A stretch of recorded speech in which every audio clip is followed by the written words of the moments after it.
2024 లేదా 25లో డిగ్రీ లేదా బీటెక్ చదివారా? సాఫ్ట్‌వేర్ జాబ్ కోసం ఎదురు చూస్తున్నారా? అయితే కోడ్ జ్ఞాన్ 100 డేస్ కోర్సులో చేరండి. జాబ్ సాధించండి.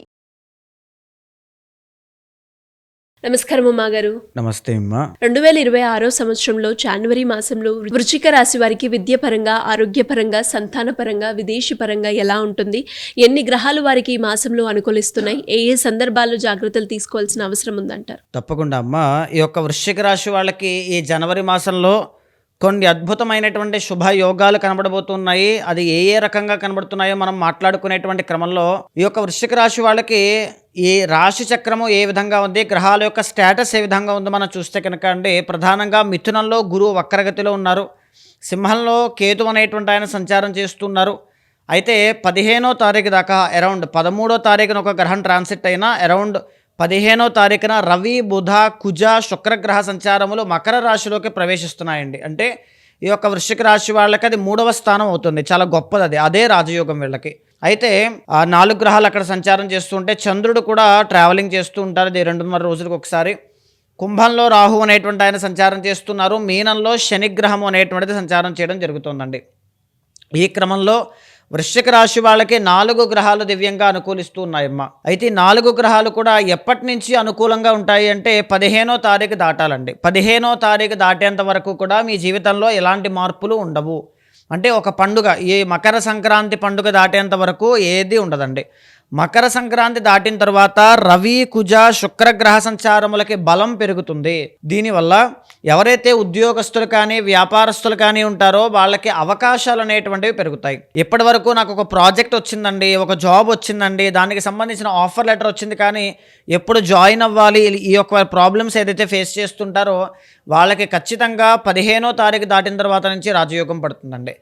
పనుల్లో ఆటంకాలన్నీ కూడా క్లియర్ అయిపోతాయి. ఒక ప్రాజెక్ట్ వచ్చి ఓకే అయిన తర్వాత కూడా డబ్బులు లేకపోవడం, రాకపోవడం, పనుల్లో ఆటంకాలు, ఆరోగ్యం బాగాలేకపోవడం, చికాకు ఎక్కువగా ఉండడం, ఇలాంటి పరిస్థితుల నుంచి బయటకు వచ్చి ఒక కొత్తదైనటువంటి ఎనర్జీతో చాలా తొందరగా పనులన్నీ ఫాస్ట్గా మూవ్ అయ్యే విధంగా ఆ పని చేసుకోవడం, ఆరోగ్యాన్ని చూసుకోవడం, సమయానికి నిద్ర లేవడం, సమయానికి భోజనం చేయడం, ఇవన్నీ కూడా ఎప్పటి నుంచి సాధ్యం అవుతాయి అంటే వృశ్చిక రాశి వాళ్ళకి 15వ తారీఖు దాటిన తర్వాత నుంచే అవుతాయండి. ఈవెన్ ఎవరైనా సరే రాజకీయ రంగాల్లో ఉన్నటువంటి వాళ్ళకి కూడా ముఖ్యంగా పదవి యోగాలు కావాలి, గౌరవ మర్యాదలు పెరగాలి అంటే 15వ తారీఖు దాటాలి. ఇక 15వ తారీఖు దాటిన తర్వాత వీళ్ళకి కుజుడు అనేటువంటి ఆయన అద్భుతంగా ఉన్నారండి, అనుకూలంగా. సో దీనివల్ల ఏం జరుగుతుంది అంటే ముఖ్యంగా రియల్ ఎస్టేట్ వ్యాపారంలో అద్భుతాలు చూస్తారండి. ఎందుకు ఈ మాట అంటున్నా అంటే వృశ్చిక రాశి వాళ్ళకి జన్మానికి అధిపతి అండి ఆయన. వృశ్చికానికి అధిపతి కుజుడు. ఆయన ఎగ్జాల్టేషన్లోకి 3వ స్థానంలో యోగించబోతూ ఉన్నారు.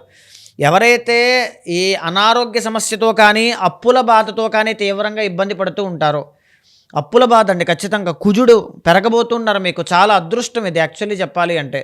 ఆ అప్పుల నుంచి బయటికి రావడం ఒకటి, అనారోగ్య సమస్య నుంచి బయటికి రావడం ఒకటి, శత్రుబాధల నుంచి బయటికి రావడం ఒకటి, మీ ప్రొఫైల్ బిల్డ్ చేసుకోవడం కానీ, కాన్ఫిడెన్స్ లెవెల్స్ అనేటువంటివి పెరగడం కానీ, ఏదో చెయ్యాలి, నేను చెయ్యగలను, నేను సాధించగలను అనేటువంటి ఒక మార్గంలోకి వెళ్ళడం కానీ, మీ ఆలోచన విధానంలో ఒక అగ్రెషన్ అండి, అంటే ఒక కోపము, ఒక తాలూకు ఒక పట్టుదల అన్నమాట, విపరీతమైన ఆ అంబిషియస్ నేచర్ పెరగడం కానీ, సో దానివల్ల ఆలోచన విధానంలో మార్పులు రావడం, ప్రతిదీ అంటే మీ లోటుపాట్లు మీరే సరిదిద్దుకుంటూ ముందుకు వెళ్ళాలి అనుకుంటూ ఒక టార్గెట్ పెట్టుకుని ముందుకు వెళ్ళాలంటే ఈ 15వ తారీఖు దాటిన తర్వాత కనబడతాయండి.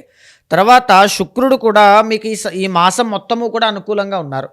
దీనివల్ల ధన ఆదాయము అనేటువంటిది బాగుంటుంది. బట్ మేజర్గా వచ్చేటువంటి ధనాదాయం అయితే కాదండి ఇది. ఎందుకంటే గురువు అనేటువంటి ఆయన అష్టమంలో ఉన్నారు, మీకు గురుబలం లేదు.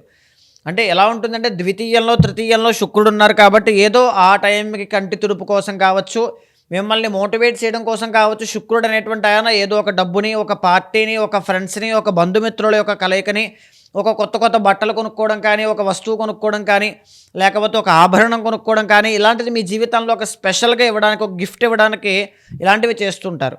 కానీ ఇదేమీ మేజర్ టర్నింగ్ పాయింట్ లాంటిది కాదు.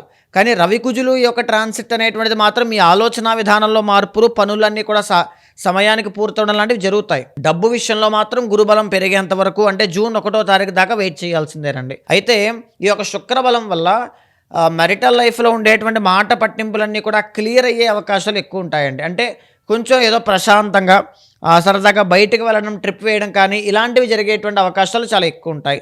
దీంతో పాటుగా దశమంలో కేతు వల్ల ప్రధానంగా చెప్పాలి అంటే వృత్తి ఉద్యోగాల్లో స్థిరత్వము అనేటువంటిది లభించే అవకాశాలు ఎక్కువ ఉంటాయండి.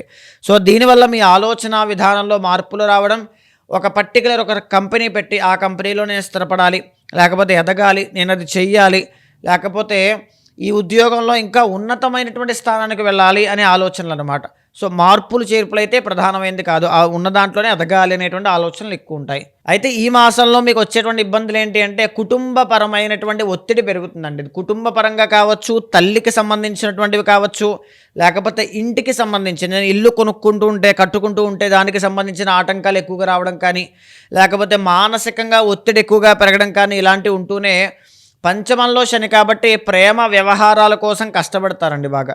సంతానం కోసం కానీ ప్రేమ కోసం కానీ బాగా కష్టపడుతూ ఉంటారు. ఆ కష్టం తాలూకు ఆ ఇబ్బంది అనేటువంటిది కనబడుతూ ఉంటుంది సామాన్యంగా. అష్టమంలో గురుడు కాబట్టి ధన సంపాదన విషయంలో, ఎర్నింగ్స్ విషయంలో బాగా ఫోకస్ చేయాలి. ఏదో కష్టపడుతూ ఉంటారు, వెళ్తూ ఉంటుంది తప్ప మేజర్గా వచ్చే ఇన్కమ్ అయితే ఇది కాదు. ఎర్నింగ్స్ పెరగడానికి, విపరీతంగా డబ్బు సంపాదించడానికి, గురుబలం పెంచుకోవడానికి రెమెడీస్ అనేటువంటివి చేయండి. ఈ మాసంలో మీకు ఎంతో కొంత ఖచ్చితంగా మార్పులు చేర్పులు అనేటువంటివి మనం చూస్తే 15వ తారీఖు తర్వాత నుంచి అయితే అద్భుతమైన మార్పులు కనబడుతూ ఉన్నాయండి. ఎంతవరకు మీరు వాటిని ఉపయోగించుకుంటూ మీ జీవితానికి అన్వయం చేసుకుంటూ ముందుకు వెళ్తారనేటువంటిది, గురుబలాన్ని ఎంతవరకు పెంచుకోవడానికి రెమెడీస్ ఆచరిస్తారనేటువంటిది పరిగణలోకి వస్తుంది. దేవానాంచ ఋషీణాంచ గురుం కాంచన సన్నిభం బుద్ధిమంతం త్రిలోకేశం తం నమామి బృహస్పతిం. ఈ యొక్క మంత్రాన్ని ప్రతిరోజు 16 సార్లు చదవండి. దీనివల్ల గురుబలము అనేటువంటిది పెరుగుతుంది. అందరికీ గురుబలం పెరగడం వేరు, కొన్ని పర్టికులర్ రాశులకి గురుబలం పెరగడం వల్ల విపరీతమైన ధన సంపదలు వస్తాయండి. అందులో వృశ్చిక రాశి ఒకటి. కష్టానికి అదృష్టం తోడైతే ఎలా ఉంటుందో అలా ఉంటుంది. సో ఈ మంత్రాన్ని సేవ్ చేసుకుని పెట్టుకొని ప్రతిరోజు 16 సార్లు చదవండి. విశేషమైన ధనవృద్ధి అనేటువంటిది, గౌరవ మర్యాదలు పెరగడం కానీ, అవమానాల నుంచి తప్పించుకోవడం కానీ ఇలాంటివన్నీ కూడా చూస్తారమ్మా. మీరు అన్నట్టుగానే వాళ్ళకి ఏదైతే సమస్య రాబోతుందని మీరు చెప్పడం జరిగిందో దానికి తగ్గట్టుగా ఎవరైనా కూడా పరిహారం చేసుకోవాలి అంటే ఏ విధంగా ఉంటుందో మాగారు? సో కుటుంబ సమస్యలు అనేటువంటివి పోవాలి అనుకున్నప్పుడు దుర్గాదేవి యొక్క కవచాన్ని తీసుకోండి. ఎందుకంటే రాహు అనేటువంటి ఆయన సంవత్సరం మొత్తం అదే స్థానంలో మీకు ఉంటారు కాబట్టి దుర్గాదేవి యొక్క కవచాన్ని 21 రోజుల పాటు నిష్ఠానియమాలు పాటిస్తూ మానకుండా ఉదయం సాయంత్రం 21 సార్లు జపం చేయండి. ఆ 21 రోజులు పూర్తయ్యే లోపల ఉండేటువంటి కుటుంబ సమస్యలు ప్రతిదీ కూడా మీకు సాల్వ్ అయిపోతాయి. అండ్ అలాగే ఈ మాసంలో వీళ్ళకి కలిసి వచ్చే రంగు ఏంటో మాగారు? ఈ మాసంలో వీళ్ళకి కలిసి వచ్చేటువంటిది వైట్ కలర్ చాలా బాగుంటుందమ్మా. కలిసి వచ్చే నెంబర్ 6 అనేటువంటిది చాలా బాగుంటుందండి. కలిసి వచ్చే వారం శుక్రవారం అద్భుతంగా కలిసి వస్తుందండి. ఇంకా ఎవరికైనా కూడా ఏ రాశి వాళ్ళైనా కూడా మీ దగ్గరికి వచ్చి వాళ్ళు ఏదైతే సమస్యను ఎదుర్కొంటున్నారో దానికి తగ్గట్టుగానే రెమెడీ చేసుకోవాలి వేదిక ఆస్ట్రాలజీ పరంగా అనుకుంటే ఎలా మిమ్మల్ని అప్రోచ్ అయ్యే ఛాన్స్ ఉందంటారు? గోచార ఫలితములు అంటే ఈ గ్లోబలైజ్డ్ ఫలితాలు అనేటువంటివి ఏ విధంగా ఉన్నాయో తెలుసుకోవాలనుకుంటే దానికి మీరు స్పెషల్గా వ్యక్తిగత జాతకం అవసరం లేదండి. నా వీడియోస్ మీరు రెగ్యులర్గా ఫాలో అవుతుంటే మీ యొక్క రాశికి సంబంధించి ఏదైనా మార్పులు చేర్పులు కానీ, ఏదైనా ఈ యొక్క పరివర్తన యోగాలు కానీ ట్రాన్సిట్స్ రూపంలో చెప్పేటువంటి ఆ జాగ్రత్తల వల్ల మీరు జాగ్రత్త తీసుకుంటే సరిపోతుంది. బట్ చాలా డీప్ నాలెడ్జ్ అనేటువంటిది పర్సనల్ చార్ట్ ద్వారా కావాలి. సంథింగ్ ఏదైనా మేజర్ ఈవెంట్స్ అనేటువంటివి ఒక ప్రాబ్లంతో ఇబ్బంది పడుతున్నారు అనుకున్నప్పుడు మీకు కింద కనిపించే నెంబర్కి కాల్ చేయండి. మా వాళ్ళు మీకు పూర్తి వివరాలు అందిస్తారు. అపాయింట్మెంట్ తీసుకున్న తర్వాత మీ యొక్క డేట్ ఆఫ్ బర్త్ కానీ, టైమ్ ఆఫ్ బర్త్ కానీ, ప్లేస్ ఆఫ్ బర్త్ కానీ చూసి మీ ప్రాబ్లం రెక్టిఫై అయ్యే విధంగా ఏ సొల్యూషన్ దానికి సరిపోతుంది, ఏ రెమెడీ చేస్తే బాగుంటుందో నేనే దగ్గరుండి చేయించి ఆ రిజల్ట్ వచ్చేలా నేను చేస్తాను. థ్యాంక్ యూ మాగారు. Thank you so much. నమస్తే.